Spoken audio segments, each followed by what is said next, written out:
Hello friends, आज ये जो मेरा है ये तीसरा वीडियो है। पहले 2 वीडियो कल और परसों बनाया गया है। तो मैं जो मेरा उद्देश्य जो रहता है वीडियो बनाने का और ये कि आप लोगों का हेल्प कर सकूं और कम समय में आप लोगों को ज्यादा कंटेंट दे सकूं। इसके लिए मैं क्वेश्चन और उसका आंसर और जो भी जरूरी बातें पहले लिख देता हूं ताकि लिखने में समय बर्बाद नहीं हो और आप लोगों का मूल्यवान समय बच सके। अगर इसके अलावा भी कुछ बताना होगा तो मैं जरूर बताऊंगा। और आप लोगों से अनुरोध है कि कृपया सब्सक्राइब और लाइक इस चैनल को और इस वीडियो को कृपया कर दें। तो आते हैं आज के पहले क्वेश्चन पर। क्वेश्चन है इंस्टेंट मैसेजिंग और community app Telegram. Instant messaging और कम्युनिटी ऐप टेलीग्राम, यहाँ टेलीग्राम जो है वो कीवर्ड है कि फाउंडर और सीईओ पावेल डुरोव, टेलीग्राम के सीईओ पावेल डुरोव को फ्रांस में गिरफ्तार किया गया।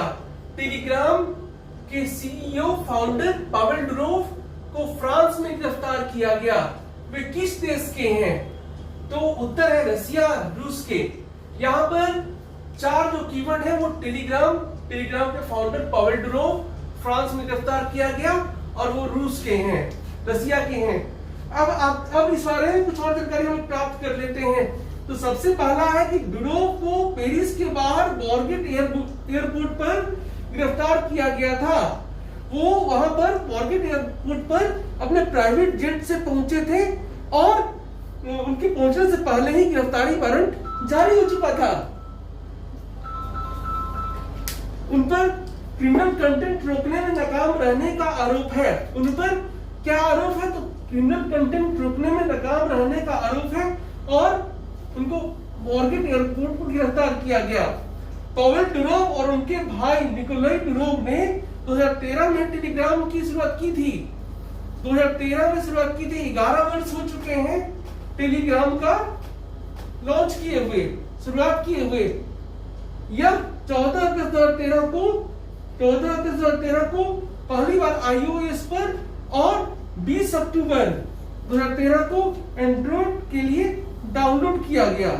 लॉन्चिंग के 11 साल में ही इसे 100 करोड़ से ज्यादा बार डाउनलोड किया गया है। तो लॉन्चिंग के 11 साल में ही इसे 100 करोड़ से ज्यादा बार डाउनलोड किया गया है। तो यहाँ जो हम लोग को मेन बात याद रखना है, टेलीग्राम के संस्थापक सीईओ पावेल डुरोव फ्रांस में गिरफ्तार किया गया, वो रसिया के हैं और टेलीग्राम चैनल की शुरुआत 2013 में की गई थी।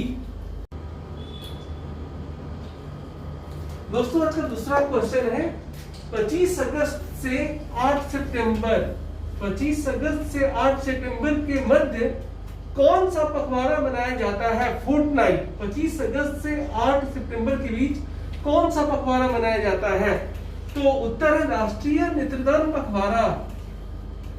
यहाँ ये बात जानने योग्य है कि हर एक वर्ष 25 अगस्त से 8 सितंबर के बीच राष्ट्रीय नेत्रदान पखवाड़ा मनाया जाता है। अब एक बात और, नेत्रदान में पूरा आंख का ट्रांसप्लांट नहीं हो जाता है, पूरा आंख का दान नहीं किया जाता है, मात्र कॉर्निया किया जाता है। नेत्रदान के दौरान आंखों के कॉर्निया का ट्रांसप्लांट किया जाता है। अब आते हैं तीसरे क्वेश्चन पर। तीसरा क्वेश्चन है भारत और सिंगापुर के बीच मंत्री स्तरीय दूसरे गोलमेज सम्मेलन में भारत का प्रतिनिधित्व कौन करेंगे? भारत और सिंगापुर के बीच मंत्री स्तरीय दूसरे गोलमेज सम्मेलन में भारत का प्रतिनिधित्व कौन करेंगे? तो इसका उत्तर है वाणिज्य मंत्री श्री पीयूष गोयल। वाणिज्य मंत्री श्री पीयूष गोयल। इसके बारे में है यहाँ पर इस दूसरे गोलमेज सम्मेलन जो भारत और सिंगापुर के होने जा रहे हैं, इसमें क्या होगा? तो इस बैठक में दोनों देशों के बीच द्विपक्षीय व्यापार और निवेश को बढ़ावा देने पर चर्चा होगी।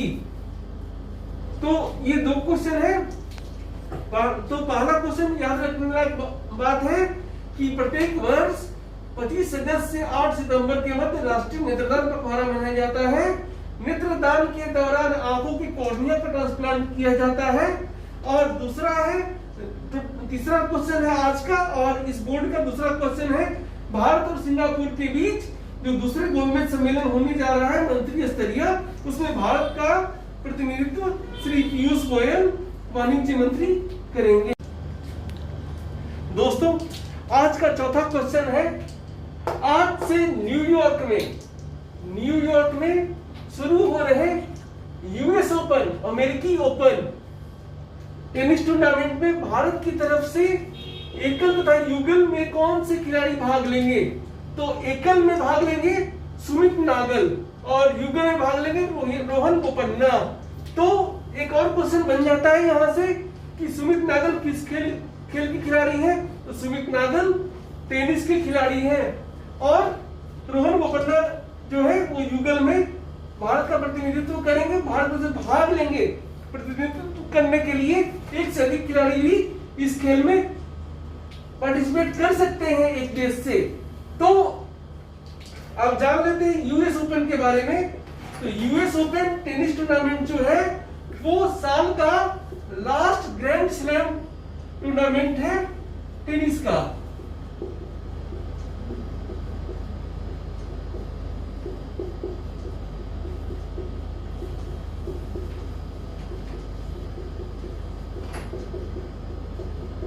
तो टेनिस के 4 ग्रैंड स्लैम टूर्नामेंट होते हैं साल में। पहला होता है ऑस्ट्रेलिया ओपन,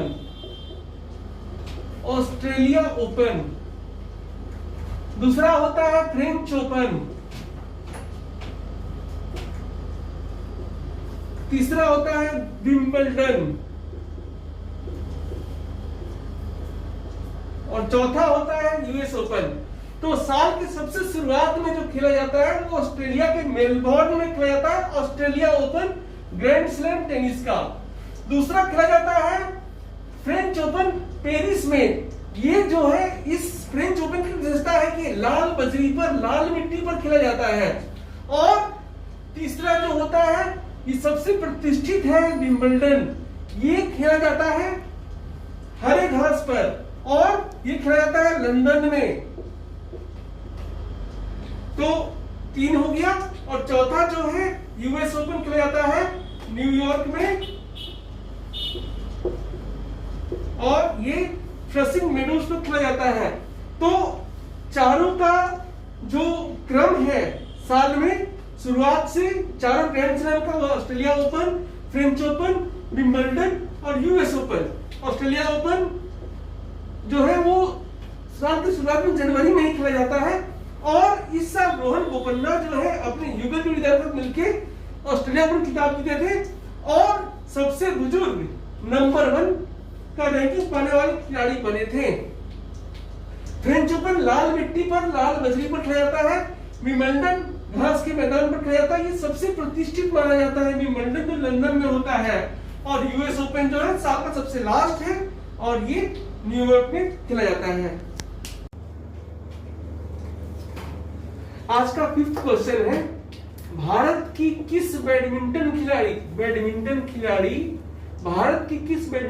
ने एशिया अंडर 15 जूनियर का खिताब जीता है? एशिया अंडर 15 जूनियर का खिताब जीता है। आंसर है तन्वी पात्रा।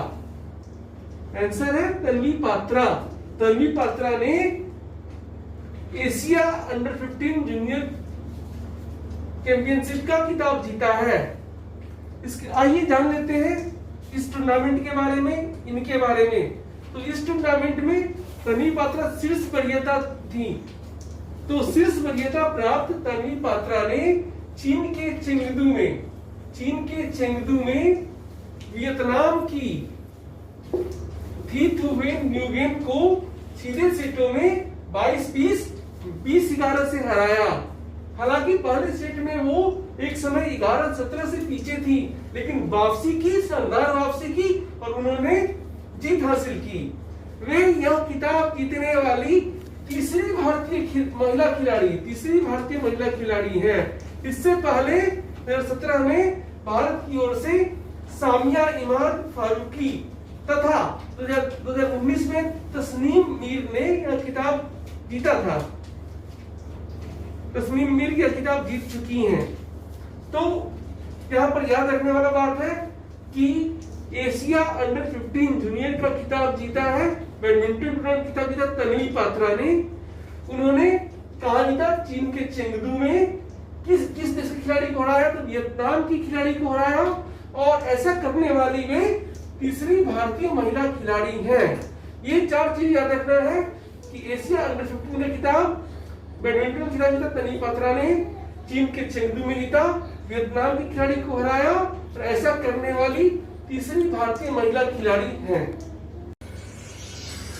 आज का छठा क्वेश्चन है, केंद्रीय मंत्रिमंडल द्वारा मंजूरी दिए जाने के पश्चात यूपीएस यूनिफाइड पेंशन स्कीम को लागू करने वाला पहला राज्य कौन है? तो उत्तर है महाराष्ट्र। महाराष्ट्र राज्य ने केंद्र के यूनिफाइड पेंशन स्कीम को लागू किया है। यहाँ हम लोगों को ये जानना जरूरी है कि यूनिफाइड पेंशन स्कीम जो है वो केंद्र सरकार के केंद्रीय कर्मचारियों के लिए लाया गया है। हालांकि राज्य सरकार भी इसे अपना सकते हैं, और जो यूपीएस है वो कर्मचारियों पर बाध्यकारी नहीं है। कर्मचारी यूपीएस या एनपीएस दोनों में से किसी को भी ऑप्ट कर सकते हैं अपनी इच्छा अनुसार। दोस्तों आज का 7वां और अंतिम क्वेश्चन है, गृह मंत्रालय द्वारा केंद्र शासित प्रदेश लद्दाख में 5 नए जिले गृह मंत्रालय द्वारा लद्दाख में बनाए जाने के फैसले के पश्चात यहाँ अर्थात लद्दाख में जिलों की संख्या कितनी हो जाएगी? तो लद्दाख में 5 नए जिले बनाए जाने के पश्चात जिलों की संख्या 7 हो जाएगी। मतलब पहले 2 था, अब 5 और जुट जाएगा, 7 हो जाएगा।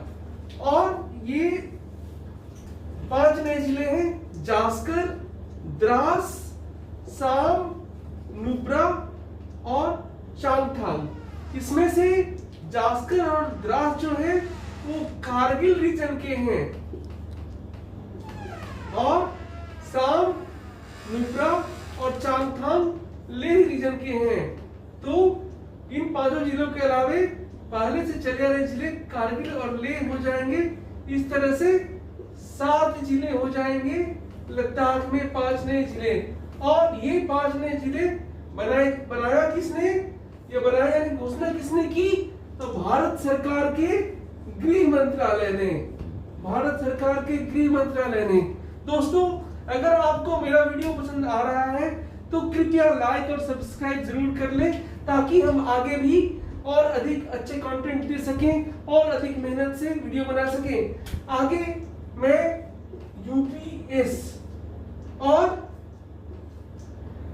बायोलॉजी पर वीडियो बनाना चाहता हूं, और संभवतः रविवार तक यूपीएस पर तो वीडियो एक छोटा सा वीडियो बना दूंगा, जिसमें इसके और एनपीएस की तुलना होगी, इसके प्रॉस और कॉन्स होंगे, और भी बहुत सारी चीज जो भी हमको वेबसाइट से या फिर और जगहों से मिल पाएंगे वो इसमें इंक्लूड करके एक विश्लेषण करने की कोशिश करूंगा। तो फिर से अनुरोध है कृपया लाइक और सब्सक्राइब जरूर कर ले, ताकि आगे भी हम लोग और अच्छे कंटेंट दे सकें और मेहनत कर पाए।